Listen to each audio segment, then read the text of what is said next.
Marshall? I thought that was you. Francis.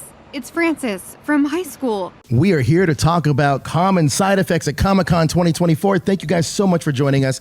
We're going to go around the room and introduce you guys to our beautiful Screen Rant audience, starting with you, Steve. Hi, I'm Steve Hely. I co-created Common Side Effects.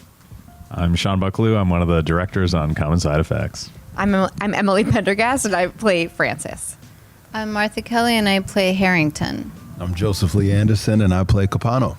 All right, well, let's get into it. Steve, where did this idea for Common Side Effects come from, and what inspired the idea? Well, my co-creator, Joe Bennett, and I were talking about a lot of themes and things that interested us. We were talking about making a reality show or an animated show that would exist in our reality and have kind of a thriller element and be funny sometimes and scary sometimes and tense.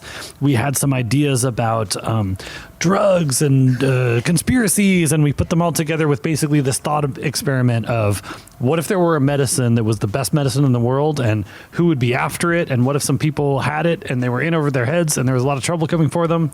Could that be a good TV show? And that's where we began. Here we are. Here we are. It led me to this stool behind this couch. Sean, can you talk to me about the animation style in the show and what fans can expect from it? Yeah, I would say if people are fans of Joe Bennett's work that he's been doing over the last however many years, about a decade, it's a style that he's really evolved that I think focuses on character and a lot of specificity and nuance. And we had a really amazing art director, Wes McLean, who brought this very painterly, naturalistic light, cinematic quality to it. So I think those two things combining, and it's funny. Now, speaking of characters, Emily, Martha, Joseph, can you guys talk to me a little bit about your characters? Francis she works for a pharmaceutical company, and which realizes she's conflicted because it's crummy and not good, and she reconnects with her high school friend Marshall, who's played by the awesome Dave King, and so she's trying to get out of it and knows she's conflicted with this new drug that can be really helpful, but knows that it's not going to be easy. Harrington is a DEA agent who's partners with Capano, and they're kind of BFFs. And she's kind of goofy, but is very pragmatic about the job. I think you could say she may as well be working at Target and being like, this is what I need to do for my job. Do you think that? I think that's right. With the same intensity, for sure. Yeah. Capano, Harrington, they're unstoppable team. Capano, he's big on conspiracy theories, likes to connect dots when they probably shouldn't be connected, but loves his job, loves his family. Joseph, you a conspiracy theorist at all? I love hearing them. You love hearing? I love a good one. If you got any. I mean, do I have how much time do you got? All the time in the world. After this, we'll talk. Yeah, definitely. Now, I want to talk about exploring government corruption and big pharma through the lens of comedy. Can you talk about that, Steve? Well, yeah. I mean, the show's about a big pharma company, and it's about a big government agency. They're coming after our characters. We wanted to be fair to everybody and present, everybody. We don't really think that people set out to be a villain, but sometimes you get caught up in a system that's directing you a certain way, or you're part of something that's beyond your control, and you start to, all of our characters at some point or another start to question, what's my role in this system, and what am I doing, and is it harming anyone, and how can I be the best person I am while existing in a system that's a little crazy and can get out of control sometimes. Now, for Joseph, Emily, and Martha, can you guys talk about finding your character's voice and working with Steve and Sean to find your character's voice? Yeah, well, this was my first animation job, my first Really? voiceover job, and so I was very nervous. But Capano's voice is just my voice, but just kind of, Steve gave such great direction. It made it very easy for me, and I'm sure all of us, to do what we need to do. Incredible. Yeah. That's awesome. Now, what's been the most surprising thing about working on this show for you guys?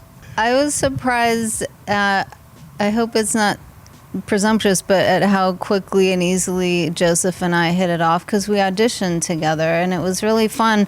And I was really nervous was kind of intimidated. And so, because he's a great actor and also a complete stranger, but we just hit it off right away, and lovely person to work with, and Emily too, and Steve and Joe and Sean, everybody. So I don't know why I wasn't surprised that they were nice, but just that it was so fun. Anyway, too long of an answer. Cut. It was a perfect No, answer. it's a great answer. I think it was perfect. Yeah, and I think too, you hear, because this is very one of my first, voiceover gigs as well, and you hear those things of like, well, I never met my, co-stars, and so I was surprised at how beautifully collaborative everything was too, and Steve and Joe do such a great job at all of that anyways, and so it was very, very cool to have that collaboration and being in the booth with each other. And like how you guys said, like I auditioned with Dave as well, and just being able to play off of someone is just magical. I was just about to ask about that because after the pandemic, I think everybody was affected. And I know that a lot of voice actors were recording in isolation.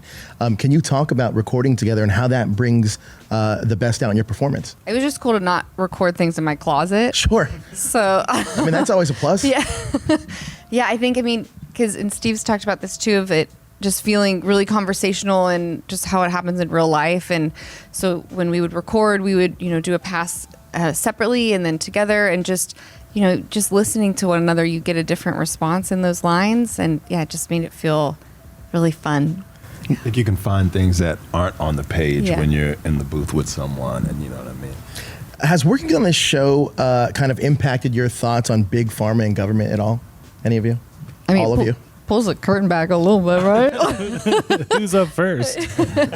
I will say we wanted to be somewhat accurate and keep the show as real as possible, and we talked to different people who are parts of different aspects of the system. We talked to a retired DEA guy, we talked to pharma people, and from everyone's perspective, you can see how they make the case for themselves for what they're doing, their role in it, and no one is trying to, at least I don't think there are that many people out there who are trying to be evil or destructive or anything. When those things happen, it seems to emerge out of like the complicated interplay of people who might be very decent in their lives, but are somehow part of something that can be very destructive.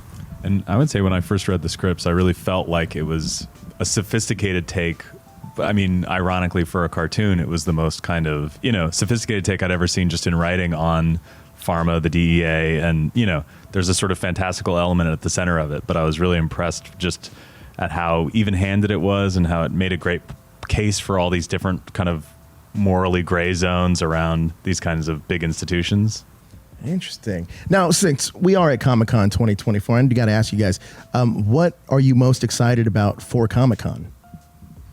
I always like checking out just the insanely overpowering feeling of when you first walk out onto that floor. Have you? So you've been? The scale of it, yeah. I had a little break before here, and I took in as much as I could of it before I had to retreat and get a rest. Yeah, it's really overwhelming in a really fun way, and everyone's here because they love something so much, which I think is really cool to be around. And I was trying to take a video, and then I ran into a dragon, and I was like, oh god. Yeah. Well, look, I'm pretty confident next year at Comic-Con we're going to see some cosplayers cosplaying as your characters, which would be pretty cool. But Common Side Effects, thank you guys for joining us here at San Diego Comic-Con 2024. Thanks so much for having us. Yeah, much us. appreciated. Thank you. I have one free team, Capano and Harrington.